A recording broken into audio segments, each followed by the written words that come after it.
Je ne vais pas faire un discours, mais en mots. Je le commencerai par deux données, des chiffres. D'abord, la comparaison entre la réduction des infections, les nouvelles infections entre l'Afrique de l'Ouest et du centre et l'Afrique du Sud et de l'Est entre 2010 et 2017. Nous avons constaté qu'au niveau de l'Afrique de l'Est et du Sud, les réductions sont de 30% des nouvelles infections, alors qu'en Afrique de l'Ouest et du Centre, elles ne sont que de 10%. Et la grande différence réside dans le fait que de l'autre côté, Sud et Est, la PrEP a été utilisée, et en Afrique de l'Ouest et du Centre, elle n'a pas été utilisée. C'était le premier chiffre qui a interpellé les gens de l'Afrique de l'Ouest et du Centre.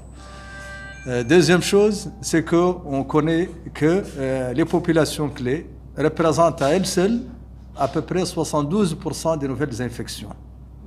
Et la PrEP est destinée surtout à ces populations clés et leurs clients.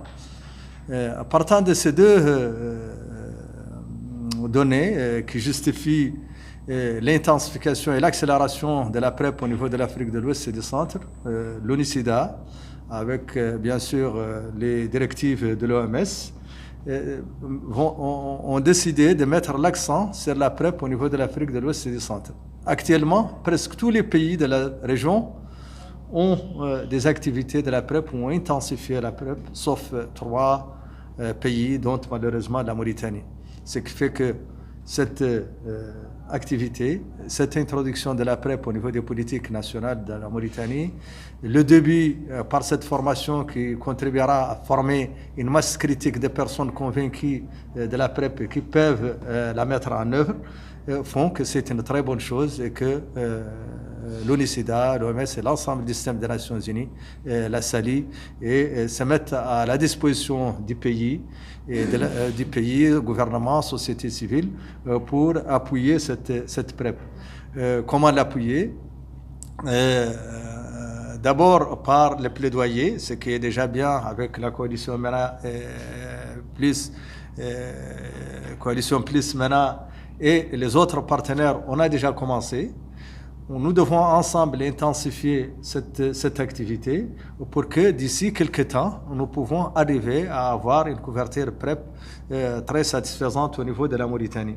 L'ONU-SIDA est à la disposition pour un appui technique, pour l'accompagnement, pour le plaidoyer, pour que cette PrEP soit une réalité au niveau de la Mauritanie.